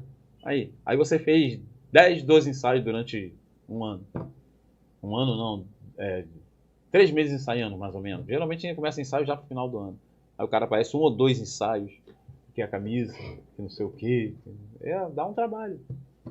Dá um trabalho doido. Aí eu tô nessa de... Agora tem um projeto, eu fiz um projeto muito legal. Foi do Garra de Ouro. Garra de Ouro? Uma escola de samba que tem. Para ensinar a criança ali no Badu. Pô, aquilo é muito, assim... Dignificante. Pô, muito legal. É muito eu legal, acho que a palavra é essa. E as crianças da comunidade, elas iam lá e tal, aí você, no final, tinha um lanchinho, e algumas interessadas, outras iam por ir mesmo, Mas, assim, é difícil, criança. Tinha criança autista, que é uma situação mais assim... complexa. Porque delicada ele tem de a hora, lidar. ele tem a hora dele, né, o autista, né? Ele tem a hora que ele quer e tem hora que ele para, trava e acabou. Entendi. E não faz nada.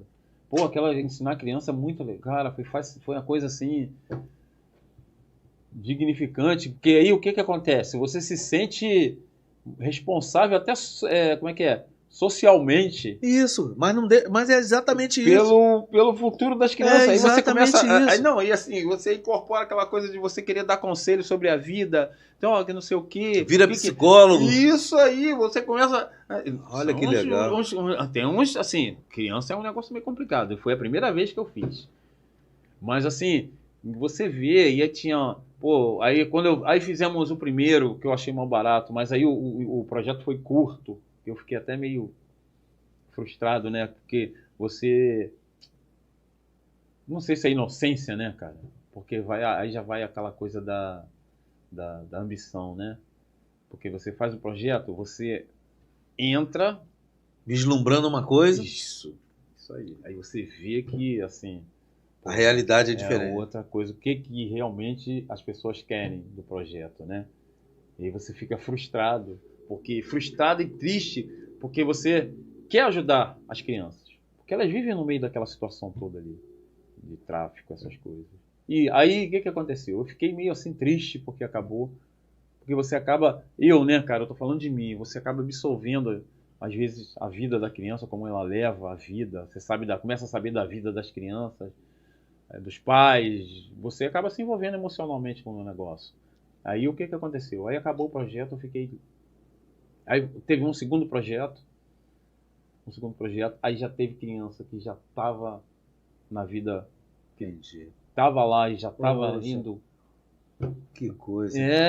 Aí você, caraca, mas eu não me sinto culpado, não, porra. Não, eu não tenho assim. Eu acho que eu orientava, mas só que era pequeno. Aí esse projeto foi, acho que 3 anos depois fizemos de novo, se eu não me engano. Aí fizemos de novo, as crianças estavam maiores, já estavam pegando legal. E agora tem uma situação de voltar ao projeto. Tá? Voltar um projeto de novo. Dessa vez, eu acho que vão ser 6 meses. Aí eu tô nessa assim, de novo. Torcendo para que dê certo. Torcendo para que dê certo, para reencontrar as crianças, que não são mais crianças, já são adolescentes, é uma outra conversa. Isso aí tem. E agora tem se der certo, continua, né, daqui, né? Que eu caí de paraquedas ali. E tá dando certo? Porque lá, o que acontece? Lá você tem eles têm um jeito.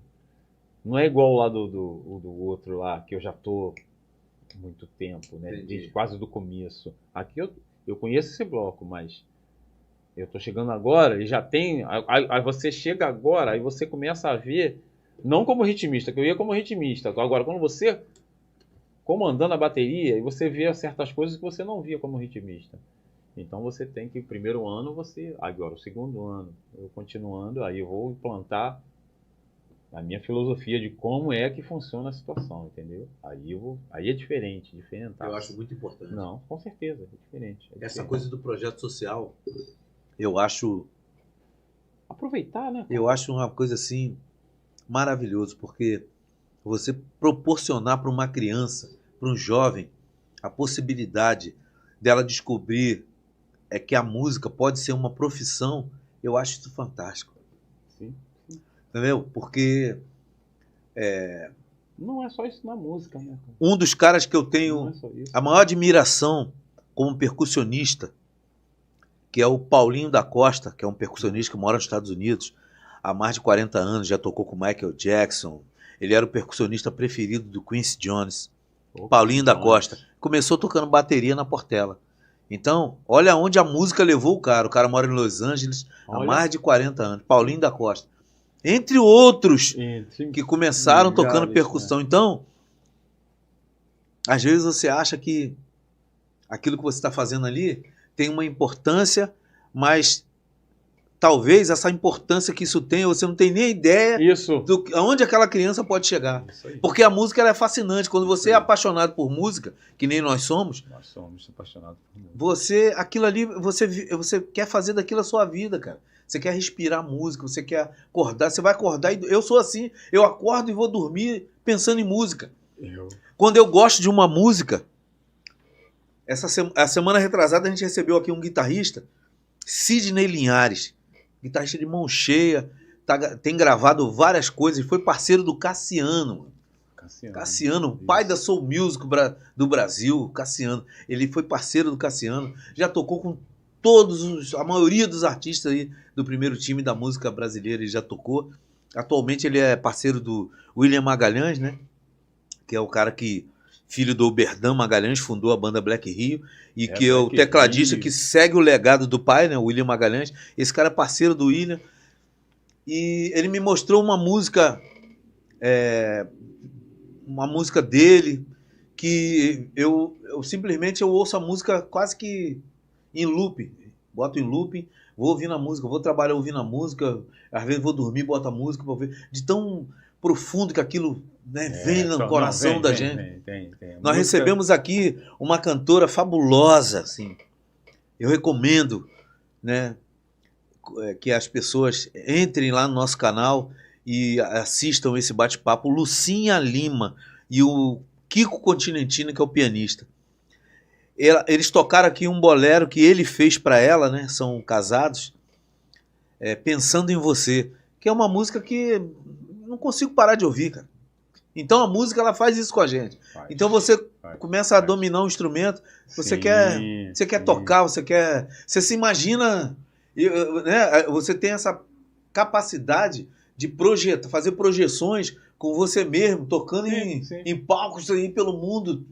A música faz isso, cara. É mágico. É uma magia. Mágico, é terapêutico, né, cara? É verdade. Porque pra mim, cara, essa parada de não tá legal da cabeça, botar o fone de ouvido, né? Aquele fone pra você ouvir legal.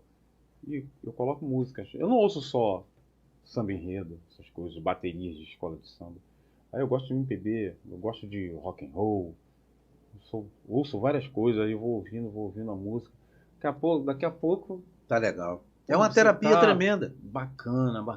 O Arthur Maia já dizia, tá bem. Se é bom ouvir, imagina tocar. Eu falo isso. Arthur falava isso. Eu acho isso bacana. Nosso mestre, é legal. Isso aí é legal, realmente. É isso aí. Isso aí, você pode tocar.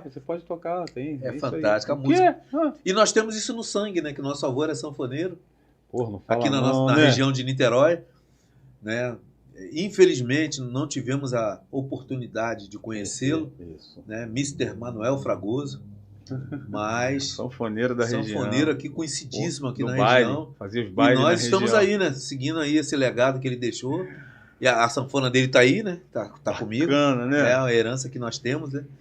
Caramba. E é isso. Danado de tocar. Né? E aí, tá gostando desse papo aí com a gente?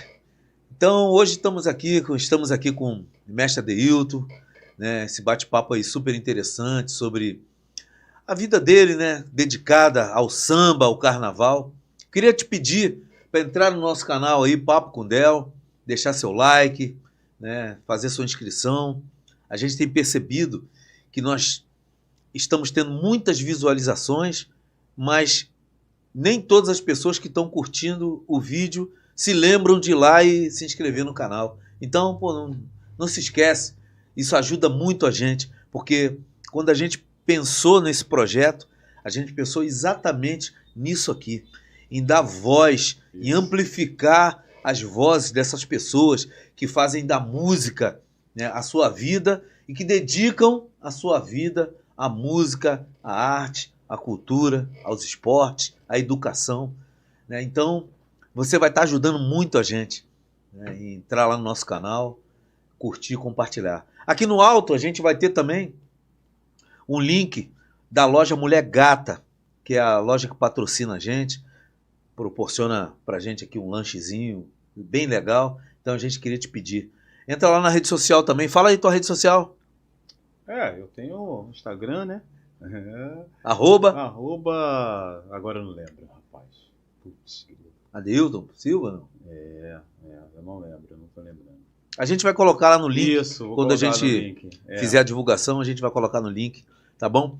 Então, Adeilton, mestre Adeilton, meu primo querido, eu queria mais uma vez te agradecer por ter vindo aqui. Não vamos encerrar todos os assuntos para ficar aquele gostinho de quero mais. Eu gostaria de falar várias outras coisas. Essa polêmica de mulher branca de rainha de bateria, que eu não concordo, mas vamos deixar isso para um outro bate-papo, que isso aí dá pano para manga. Isso aí vai até muito tempo. Eu acho que esse monte de mulher branca aí, nada contra ninguém, contra a cor de ninguém, mas eu acho que, pelo amor de Deus, não me entendam mal. Mulher branca, não me entendam mal, que talvez eu tenha me expressado errado. Eu acho que se não sabe sambar, não é para estar ali na frente da bateria. Né? E eu acho também que, pela história do samba, quem tem que estar à frente da bateria tem que ser uma mulher preta. Tem nada contra a mulher branca. Sou casado com uma mulher branca. Mas eu acho que quem tem que estar na frente ali, pela história do samba, por tudo que o samba representa, por tudo que o carnaval representa e tudo que está contido, né, no imaginário do carnaval, quem tem que estar na frente da bateria, primeiro, tem que ser uma pessoa da comunidade e segundo, tem que ser da pele preta. É a forma que eu penso. Espero que vocês entendam essa minha colocação. Então é isso. Queria te pedir, Adeilton, que deixasse uma mensagem aí para as pessoas que estão assistindo a gente, para as pessoas que curtem o seu trabalho, que admiram o seu trabalho. E para quem está começando aí também no mundo do samba, eu queria que você deixasse uma mensagem aí. E mais uma vez, antes de você falar, vou ratificar. Obrigado por ter vindo, meu primo. Era uma questão de honra, né? de justo reconhecimento trazer você aqui, porque senão eu acho que, né, você aqui, para mim, dá sentido a esse projeto aí que a gente está tocando, porque é exatamente essa finalidade. Porque só para terminar essa minha colocação, às vezes, né, as pessoas te admiram, gostam do seu trabalho, conhecem você, mas não conhecem a sua história, como que você começou, quais foram suas influências, né, a importância, né, de saber disso, eu acho que é muito grande. Então, legal. Tá? É isso, cara. Obrigado por ter vindo. E nada, eu quero uma voltar. mensagem aí. Tem muita conversa ainda. Tem muita coisa para falar. Mas vamos deixar. Sim, vamos embora. Rapaz, é o seguinte, você que quer, que gosta, entre de cabeça, é bom demais, é difícil, samba, ainda tem algumas coisas ainda, né, que a gente vai, aos poucos, vai passando o tempo e a gente vai, né, como eu vou falar, passando por cima de certas coisas, porque ainda tem o preconceito ainda. Mas samba é isso, samba, carnaval, é resistência, tá? Quer tocar, entre para tocar, todo mundo tem a capacidade de tocar, todo mundo é musical, cada um no seu tempo, tá? Não tenha vergonha, e vá para dentro, que isso vai te fazer bem, faz bem para a alma, entendeu? E aquela coisa, quem não gosta de samba, bom sujeito não é, não é? E é isso. É isso. Eu estou muito feliz, muito feliz. Eu acho que, assim, no meu, como é que eu falou? No meu Urufim, né? Eu vou, mas, eu tô bacana. Eu tô satisfeito com o que eu tenho feito, com o que eu fiz, e ainda tem coisa para me fazer ainda. E é uma referência no samba, né? É uma referência no carnaval. Isso aí, né? Isso aí mesmo. Como eu falei anteriormente, já temos mestre de bateria atuando no carnaval, que foi aluno do nosso querido mestre Adeilton. Que bom. Maravilha. Maravilhoso. Isso quer dizer que nada foi em vão, muito pelo contrário. Isso aí. Tudo valeu a pena. Cada madrugada valeu a pena. E muita né? madrugada, hein? Muita madrugada. Vale. Assim, e você, assim, que eu e muitas coisas a gente não faz esperando Ah, porque eu vou fazer isso, eu vou ser reconhecido. Não, tem o reconhecimento mesmo. Sem você... Sem, assim, como é que é? Sem aquela coisa de... Ah, eu vou fazer para mim ficar famoso, para ser reconhecido. Não, é natural. É natural. Sem perceber, você tá fazendo bem pra caramba. E as pessoas vão reconhecer isso. Isso é gratificante, você ouvir a pessoa falar... Pô, eu aprendi com Adeilton. Oh, ele é meu mestre. Isso aí pra mim, paga e faço de coração. Olha que coisa faço de coração, tá? De coração. Eu acredito que todo sucesso, ele é resultado de um trabalho muito bem feito. E feito muitas das vezes despretensiosamente. Feito com coração. O sucesso, ele vem na sua mão. Ele é que nem aquela borboleta. Não adianta ficar correndo atrás. Cuida do jardim que a borboleta vem. Desse jeito. Valeu, meu primo. Valeu, Papo primo. com o Del. É isso aí. Que alegria você aqui, primão. Muito obrigado. Valeu mesmo. Valeu o convite. Papo com o Del, então. Mais uma vez, rapaziada. Entra lá, curte, né, compartilha. Vocês vão estar ajudando muita gente nesse projeto aí. Valeu? Um abração. Até a próxima.